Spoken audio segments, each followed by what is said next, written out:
Hello student, good afternoon to all of you. मैं सोनम तिवारी आज आप लोगों को क्लास 8 की साइंस पढ़ाने जा रही हूँ, जिसका चैप्टर 10 है। कुछ भाग में पढ़ा चुकी थी, कुछ शेष जो रह गया था उसको पढ़ाने जा रही। देखिए, जनन अंगों का विकास, मतलब इसमें जनन अंगों का विकास होता है। क्या होता है, नर जनन अंगों में क्या होता है कि वृषण एवं शिश्न पूर्णतः विकसित हो जाते हैं और लड़कियों में अंडाशय साइज में वृद्धि हो जाती है तथा अंड परिपक्व होने लगते हैं।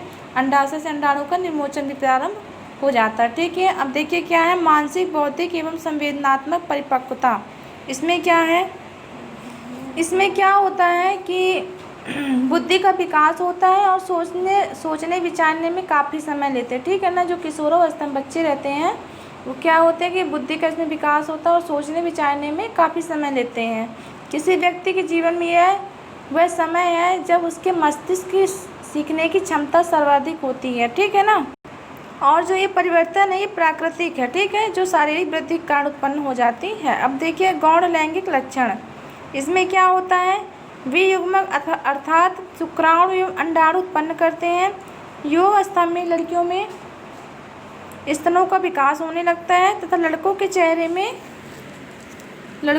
पर क्या होता है, बाल उगने लगते हैं, जैसे दाढ़ी मूंछ का आना। लड़कों के चेहरे में दाढ़ी मूंछ आती है ना, क्योंकि लड़कियों को लड़कों के पहचानने में सहायता करते हैं, अतः इन्हें गौण लैंगिक लक्षण कहते हैं। लड़कों के सीने पर भी बाल आ जाते हैं। लड़कों एवं लड़कियों दोनों में ही बगल एवं जांघ के ऊपरी भाग अथवा व्यूपिक क्षेत्र में भी बाल आ जाते हैं। ठीक है, किशोरावस्था में होने वाले परिवर्तन हार्मोन द्वारा नियंत्रित होते हैं। हार्मोन रासायनिक पदार्थ है, यह अंतःस्रावी ग्रंथियों द्वारा स्रावित किए जाते हैं। ठीक है ना, वृषण पुरुष हार्मोन तथा टेस्टोस्टेरॉन का स्रावण प्रारंभ कर देता है। यह लड़कों में परिवर्तनों का कारक है, जिनके बारे में आपने अभी अभी पढ़ा है। उदाहरण के लिए चेहरे पर बालों का आना। लड़कियों के यौनारंभ के साथ भी अंडाशय स्त्री हार्मोन तथा एस्ट्रोजन उत्पादित करना प्रारंभ कर देता है, जिससे स्तन विकसित हो जाते हैं।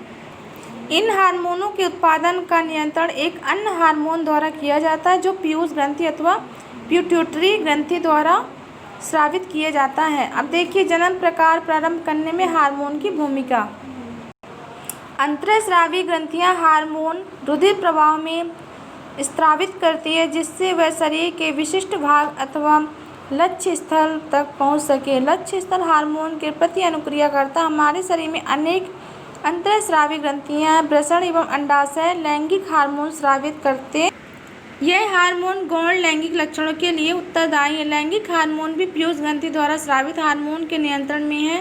पीयूष ग्रंथि अनेक हार्मोन स्रावित करती है। उनमें से एक हार्मोन अंडाशय में अंडाणु एक वृषण में शुक्राणु के परिपक्व होने को नियंत्रित करता है। अब देखिए, पीयूष ग्रंथि से स्रावित हार्मोन जनन अंगों का टेस्टोस्टेरॉन पुरुष नर में तथा एस्ट्रोजन स्त्रियों में स्रावित करने के लिए उद्दीपित करता है। रुधिर प्रवाह में स्रावित किया जाता है तथा शरीर के विभिन्न भागों लक्ष्य स्थल तक पहुंचाता है। यौनारंभ के समय शरीर में परिवर्तनों को उद्दीपित करता है।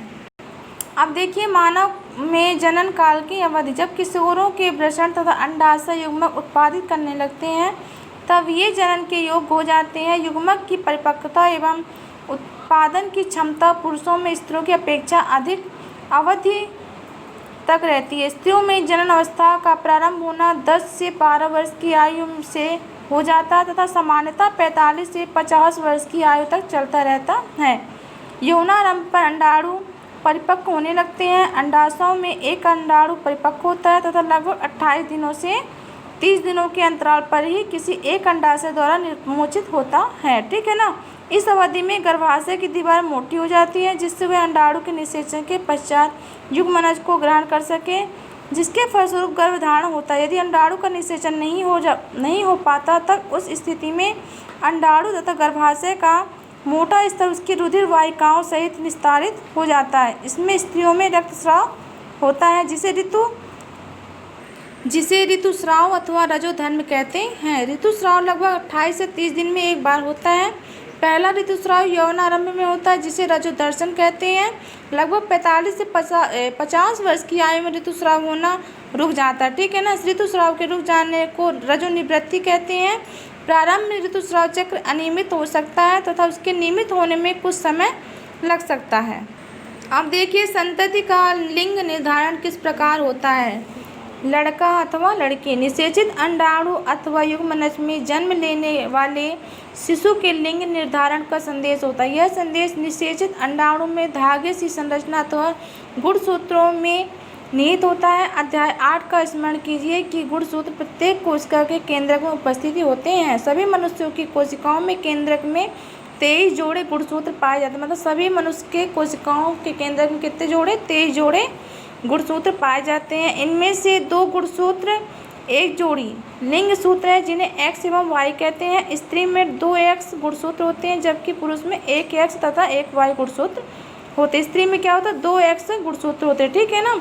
और पुरुष में क्या होता है कि 1 X और 1 Y गुणसूत्र होता है। अंडाणु तथा शुक्राणु में गुणसूत्रों का एक जोड़ा होता है। अनिषेचित अंडाणु में सदा 1 X गुणसूत्र होता है, परंतु शुक्राणु दो प्रकार के होते हैं जिनमें एक प्रकार में X गुणसूत्र एवं दूसरे प्रकार में Y गुणसूत्र होता है, ठीक है ना। अब यहाँ पे चित्र देखिए, यहाँ पे ये देखिए लड़का और लड़की का चित्र बना है। ऊपर देखिए शुक्राणु है X और नीचे यहाँ पे अंडाणु, ठीक है ना। ये अब देखिए X और Y, देखिए लड़के में क्या है XY है और लड़की में XX है, ठीक है ना। अब आगे देखिए लिंग हार्मोन के अतिरिक्त अन्य हार्मोन।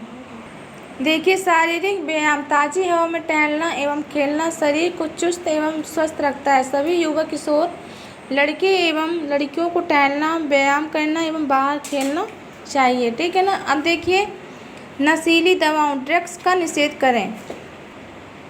किशोरावस्था व्यक्ति के शारीरिक एवं मानसिक रूप से अधिक सक्रियता का समय है जो वृद्धि काल का एक सामान्य भाग है। अतः भ्रमित अथवा असुरक्षित न महसूस करें। यदि कोई व्यक्ति आपको यह बताया है कि किसी ड्रग्स नशीली दवा के सेवन से आप अच्छा अथवा तनाव मुक्त महसूस करेंगे तो आपको इसके लिए ना ही कहना चाहिए जब तक वह दवा डॉक्टर द्वारा न दी गई हो। ड्रग्स नशीले पदार्थ है जिनकी लत पड़ जाती है। यदि आप इन्हें एक बार लेते हैं तो आपको इन्हें बार बार लेने की इच्छा होती है, ठीक है ना।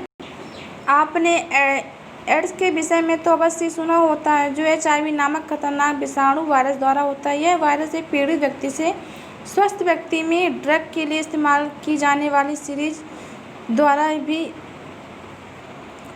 द्वारा भी जा सकता है। वायरस का संक्रमण दूसरे माध्यमों जैसे कि पीड़ित रोगी माँ से दूध द्वारा उसके शिशु में हो सकता है। HIV से पीड़ित व्यक्ति के साथ लैंगिक संपर्क स्थापित करने द्वारा भी इस रोग का संक्रमण हो सकता है, ठीक है बच्चों। आज आपका चैप्टर कंप्लीट हो गया है। मैं कल आप लोगों को क्वेश्चन आंसर करवा दूँगी। Thank you.